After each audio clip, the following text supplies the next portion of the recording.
네, 안녕하십니까. 김 선생의 서울 이야기를 진행하는 강사 김효입니다. 이번 시간에는 들머리 양화진에 대해서 이야기 나눠보도록 하겠습니다.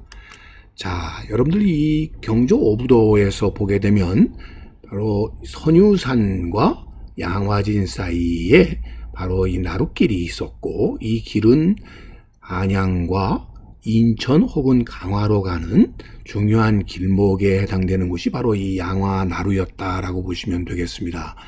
자, 이 양화나루를 그린 당시 겸재의 그림을 보게 되면 이쪽이 바로 선유봉이 되겠고요. 이 강남의 이 선유봉 쪽에서 나그네들이 나룻배를 이렇게 부르고 있는 모습이 되겠고요. 자, 양화진에서 쏜살같이 바로 이 나룻배가 노를 져서 건너오는 모습이 보이는 그 배경에 보이는 이 언덕이 바로 잠두봉이 되겠습니다. 자, 이 지도에서 보시는 바로 여기가 잠두봉이 되겠고요. 바로 이 잠두봉을 지역을 가을두라고도 이렇게 지명으로 표시하고 있는데, 이 이두식 한자인 가을두의 가자는 더할 가자라 보니까 드가 되고, 이 을이 받침이 되어서 들, 그 다음에 머리두가 그대로 들어서서 들머리 이렇게 되는 것이죠.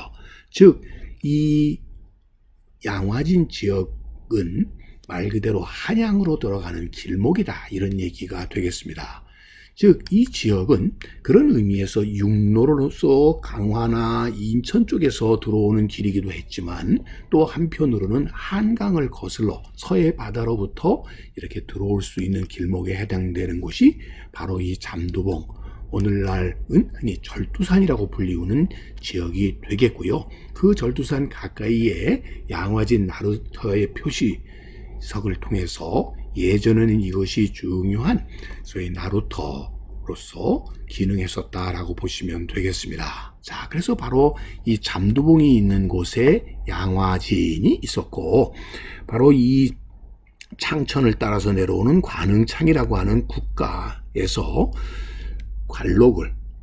관리들에게 복록을 나눠주는 이런 창고가 있는 관창이 있는 곳과 바로 이 양화진 사이 지역을 흔히 서강이라고 이렇게 불렀던 것이죠.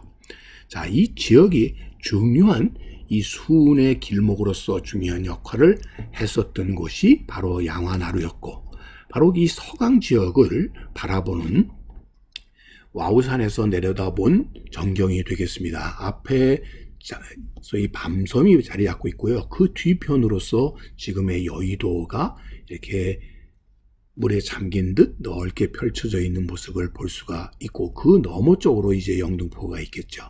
자, 그 앞에 이 서강 일대에는 여러분들 보시다시피 이 지역에 많은 집들이 있는 것을 이렇게 확인해 볼 수가 있습니다. 그만큼 이 서강 일대가 결국 상거래가 활발하게 벌어질 수 있었던 곳이기 때문에 이만큼 거주하는 집들이 많이 포진하고 있었다라고 보시면 되겠습니다. 바로 이 양화나루가 있었던 그 길목에 지금 보시는 이곳이 아까 얘기한 선유산이었고요. 이 선유산을 까서 다리를 놓게 되면서 지금은 선유도가 되게 된 것이죠. 자, 이것이 1962년에 착공을 했었던 제2한강교, 지금의 양화대교의 모습이 되겠습니다. 자, 그러다 보니까 이것이 들머리 입구에 해당되다 보니까 유엔 참전 기념탑이 지금 양화대교 쪽에, 강북 쪽에 이런 기념탑을 세우게 되었던 것도 바로 서울로 들어오는 중요한 길목이었기 때문에 이런 기념비가 세워졌다라고 보시면 되겠고요.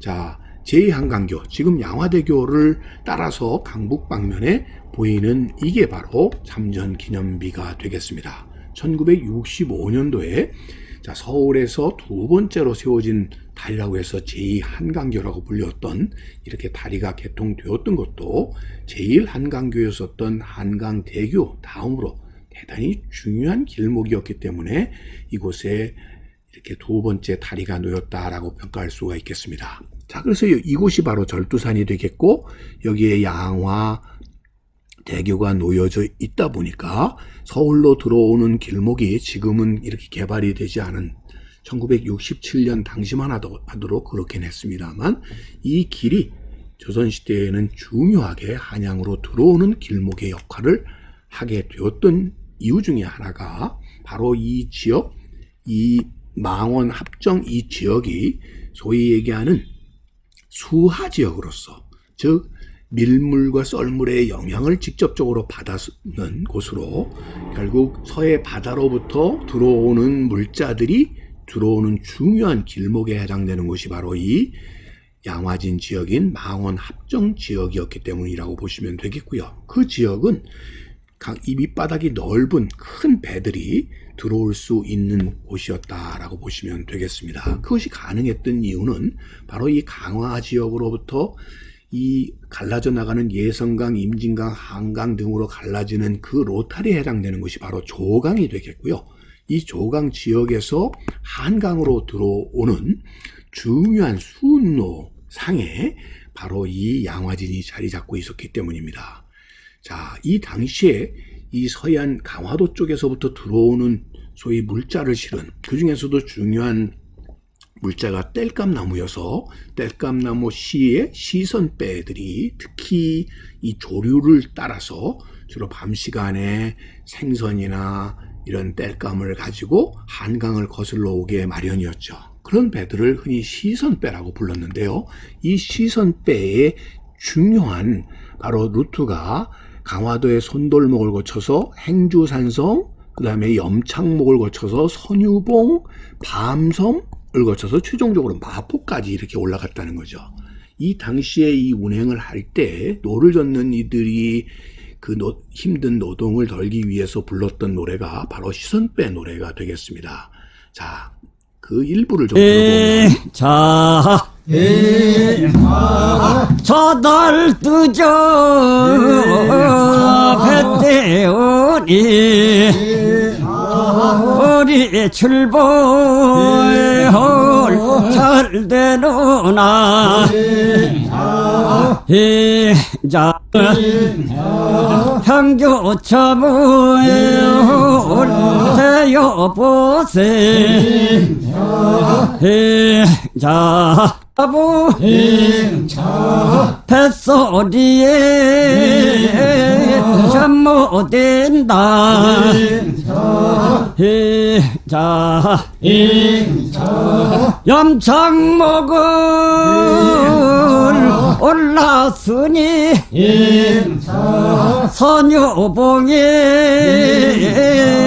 빛이 누나 선유봉을